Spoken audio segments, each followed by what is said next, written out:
I've got something you want. The only thing you want.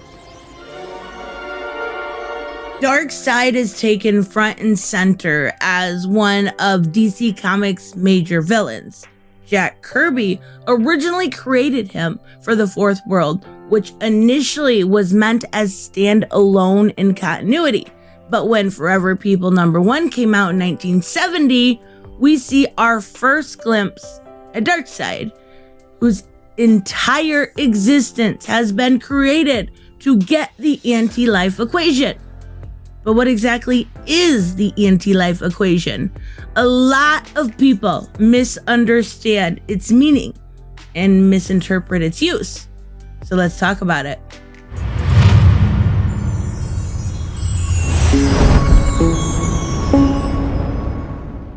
Hey guys, it is Tristan with Nerdette's Newsstand, and first mention of the anti-life equation came from, like I said earlier, Jack Kirby in the Forever People, basically establishing the idea that it was an energy source someone could tap into, taking away their free will, and if they don't have free will, technically they're not alive, aka anti and life. Then later, Kanto visited Martian Manhunter on Mars on behalf of Darkseid and reveals that they do indeed have a mathematical equation proving that people have free will, and it is dubbed the life equation.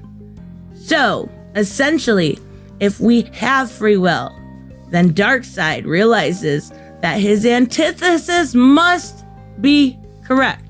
And through controlling anti-life, Darkseid can control the source, which itself is the source to all life. Now, backing up just a little bit, we need to talk about the new gods. They were also created by Jack Kirby when the old gods died, such as the Greek, Roman, or Norse gods. And then the source created the new gods. The source is what is created to control the universe. Basically, it is energy, and it is the ultimate foundation for the entire world. But the new gods are the living denizens that live on both New Genesis and Apocalypse, and live outside of both the space and time in a realm called the Fourth World. They may look the same as humans, but they are faster, they are smarter, and they are stronger. We could eventually go more into new gods if you're interested, like how some have evolved differently due to their proximity to the source.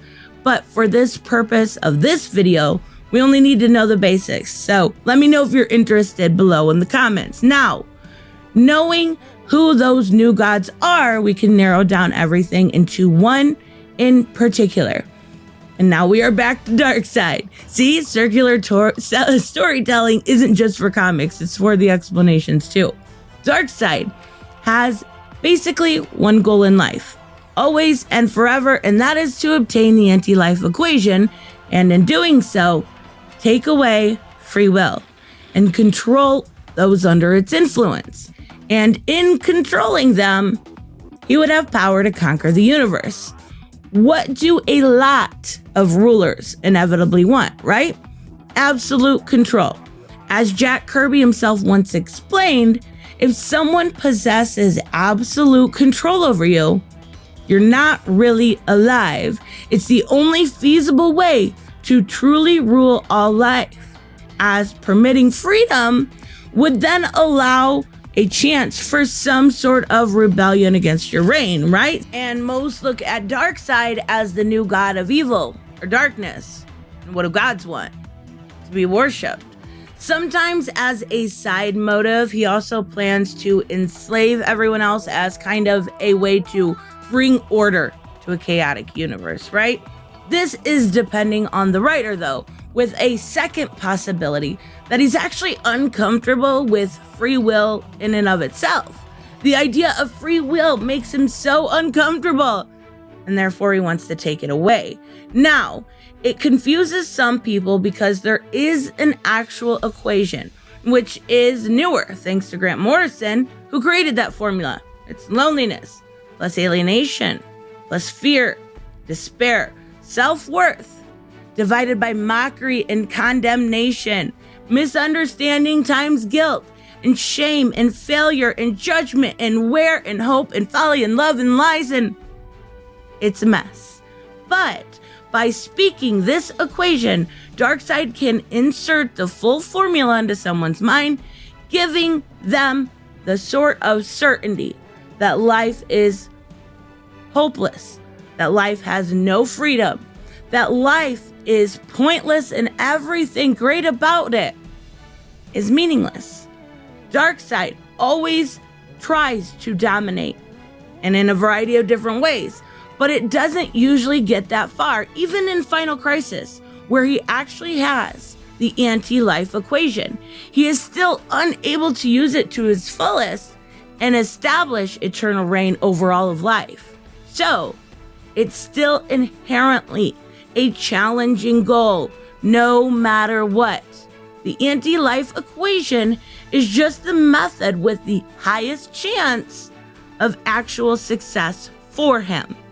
But besides Final Crisis, we have seen Darkseid get the equation on multiple story arcs, such as Grant Morrison's Mr. Miracle's story, Seven Soldiers, where Shiloh Norman is able to finally break free thanks to Metron, or in Superman, The Darkseid, where we see Darkseid raise Clark as his evil son.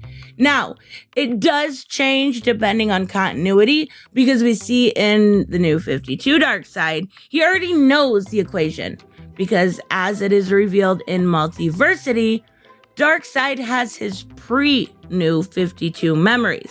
Now, of course, having this equation is not always enough. He needs a method of transportation. We have seen that in the form of a computer virus, a literal virus, and even elements where there is a repeating vocal form of that equation. We have seen it go terribly for Darkseid, where he tried to actually alter the equation during Deceased, and because of this, brings the whole world to his knees and literally blows up in his face. At one point, we did see Jim Starling try to make the anti-life equation a sentient being. And this took place in Cosmic Odyssey. It is basically was made into a living shadow deity that corrupted everything it touched. It was a bad idea then. It's a bad idea now. It's gonna be a bad idea forever.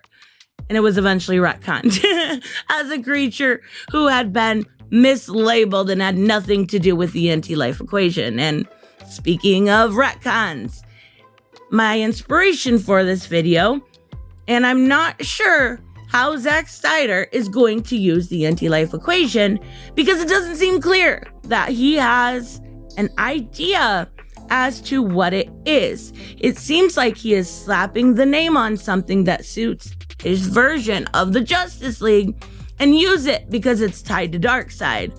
But hearing him speak of it and the way he has seemingly put things into motion, it seems more like a plot device without a clear understanding of the rich history behind it and what can be done with it and what cannot be done with it. And for example, what I mean is I went over yesterday the plans going forward had it been a Justice League 2 and 2A, which she wrote before BVS, in which she said it was presented as the riddle of life.